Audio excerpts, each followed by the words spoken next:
Bonjour, aujourd'hui une vidéo pour répondre à ce message euh, qui me demande en substance est-ce que l'intelligence artificielle va remplacer les médecins demain ou après-demain? L'intelligence artificielle, c'est un sujet à la mode et qui alimente tous les fantasmes, tous les espoirs, toutes les craintes aussi, et notamment cette crainte de dire mais est-ce que demain mon métier va encore exister? Puis derrière, en fait, se pose une autre question qui est est-ce que je vais me retrouver au chômage et dans la misère? Alors déjà, au risque d'en étonner certains, que des métiers disparaissent, pour moi, c'est une bonne nouvelle. C'est une bonne nouvelle parce que si on peut travailler moins demain, hein, en tout cas employer moins de temps professionnel, eh ben, ça veut dire que ça nous dégage du temps non professionnel pour faire des choses, non pas des choses qu'on est obligé de faire, mais des choses qui nous accomplissent, des choses qui nous grandissent, pourquoi pas qui grandissent l'humanité. Voilà, c'est de se dire si demain, eh ben, on fait disparaître la moitié des métiers, eh ben, tant mieux, on pourra tous travailler à mi-temps et on sera tous très heureux. Ça, c'est le point de vue utopique, parce que derrière tout ça, en fait, il y a un risque que tout le monde comprend bien, qui est qu'on fasse naître un chômage de masse. Là, on arrive vers le plein emploi, hein. On sait tous qu'il y a un petit peu cette tension entre le plein emploi et l'inflation. Quand on arrive vers le plein emploi, ça entraîne de l'inflation. L'inflation grignote le capital, et ça plaît pas énormément aux gens qui ont beaucoup d'argent. Donc, eux, ils sont plutôt pour favoriser un chômage. Le chômage, ça permet de peser à la baisse sur les salaires et donc de juguler l'inflation.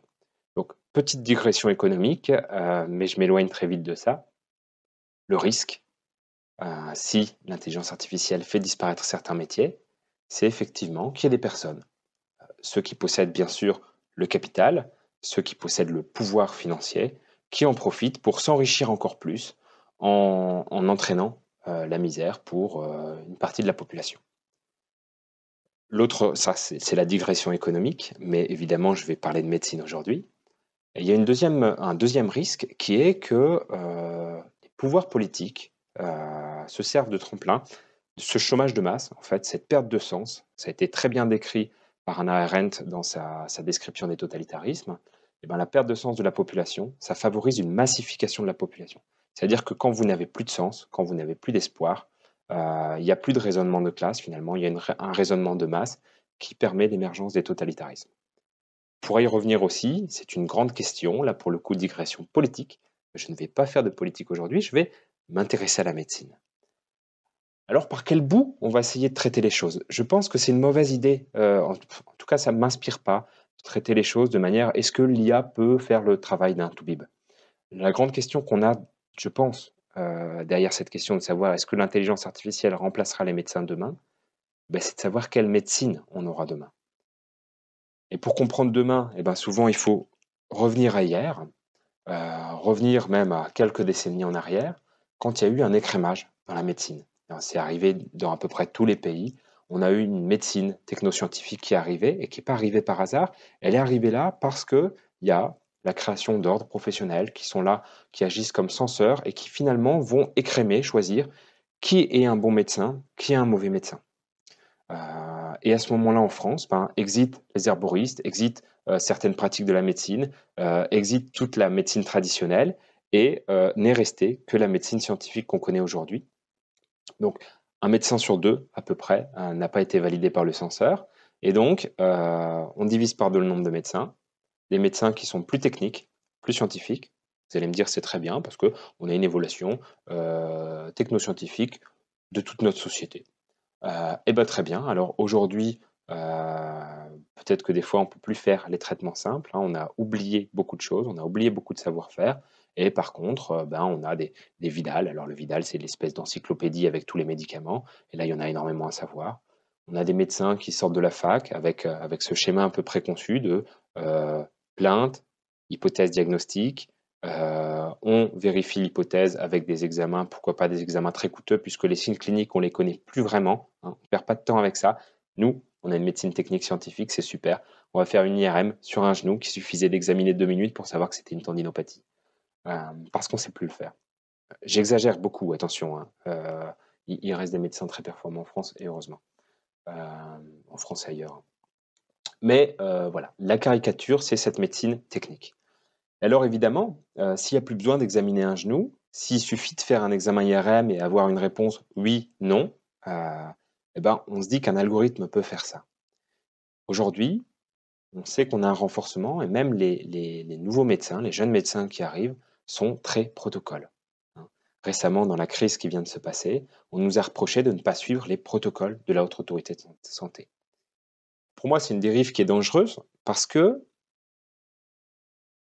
je pense qu'un médecin, un être humain en général, gagne à être non conformiste. Quand on est non conformiste, on est à l'écoute en fait. On est agile, on prend ses propres décisions, mais qui ne sont pas basées sur du vent. Hein. Vous vous doutez bien qu'un médecin, même non conformiste, a en vue le bien-être de ses patients. Hein. Donc, il ne choisit pas au doigt mouillé, hein. Mais il se base sur son expérience qui enrichit des éléments que peuvent apporter la science, mais il se base aussi sur plein de choses qu'on ne perçoit pas forcément, plein de choses qu'on ne peut pas rentrer dans un algorithme.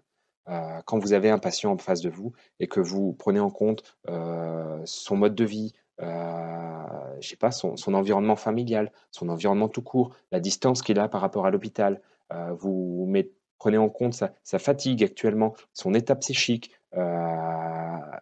J'ai du mal à croire qu'un algorithme puisse faire ça.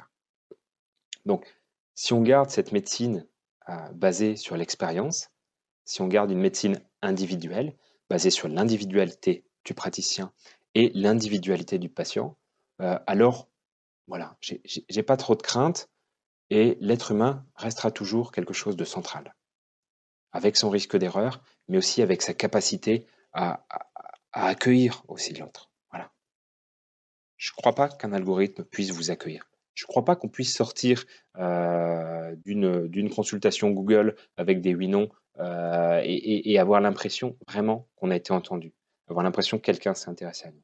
Et ça, je crois que c'est peut-être la moitié du soin, peut-être même beaucoup plus.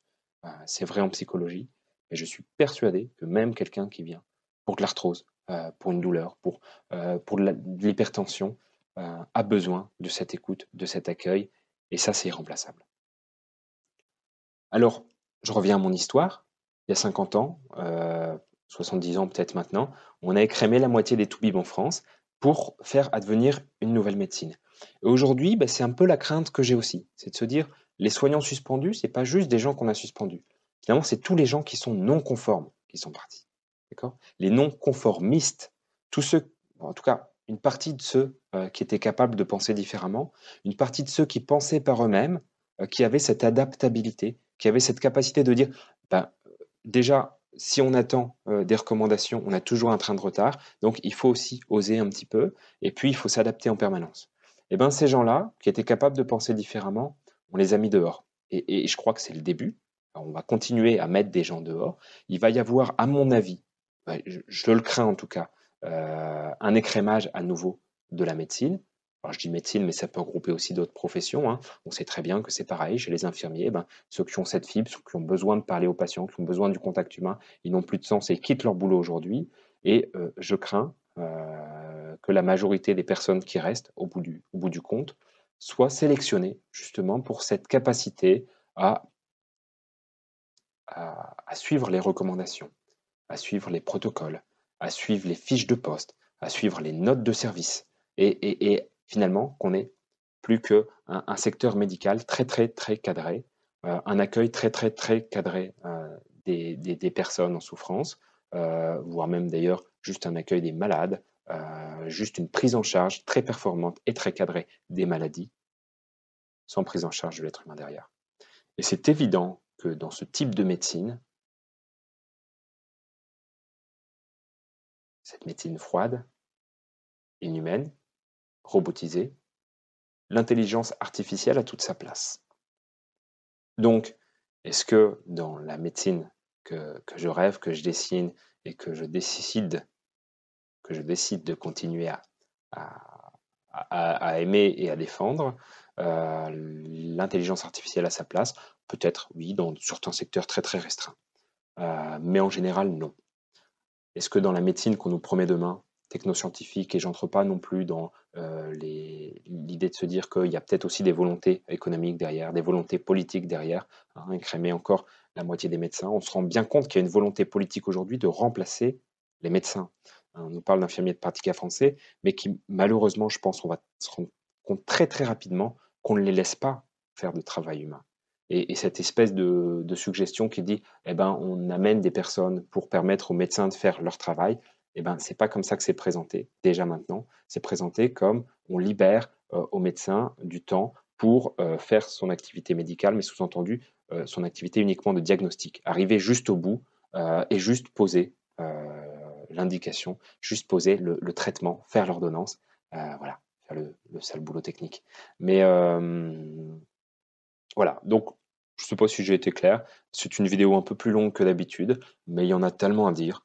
Hein. En quelques mots, l'intelligence artificielle, si ça remplace l'être humain dans certains métiers, eh ben, tant mieux.